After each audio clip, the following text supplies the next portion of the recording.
मनोजवं मारुततुल्यवेगं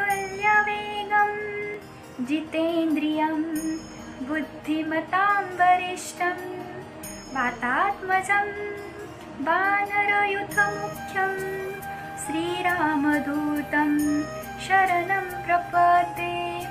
श्रीरामदूतं शरणं प्रपद्ये। हनुमान जन्मोत्सवाच्या सर्वांना हार्दिक शुभेच्छा।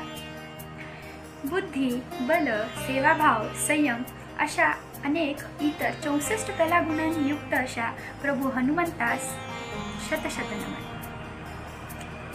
त्यांच्या जीवनातील प्रत्येक प्रसंगच काही ना काही शिकण्यासारखा आहे।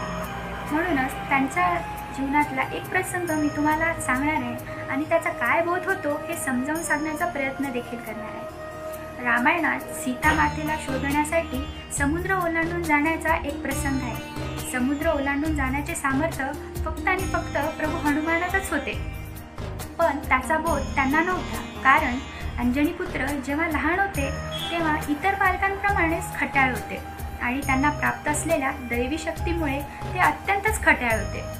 त्यांच्या या खट्याळपणामुळे एका ऋषींनी त्यांना श्राप दिला होता की त्यांना प्राप्त असलेल्या सर्व विद्या ते विसरून जातील। जोपर्यंत इतर कोणी त्यांना त्या विद्या आठवण करून देणार नाही तोपर्यंत त्यांना ते आठवणार नाही।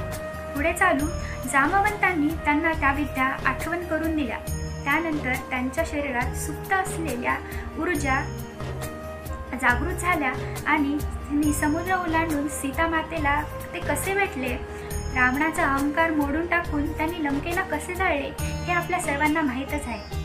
हा प्रसंग सांगण्यामागचे एकच कारण आहे की आपल्या शरीरामध्ये प्रत्येकामध्येच एक हनुमंत लपलेला आहे। गरज आहे ती फक्त एका जामवंताची। मग तो जामवंत आपण स्वतःही असू शकतो किंवा इतर कुणी।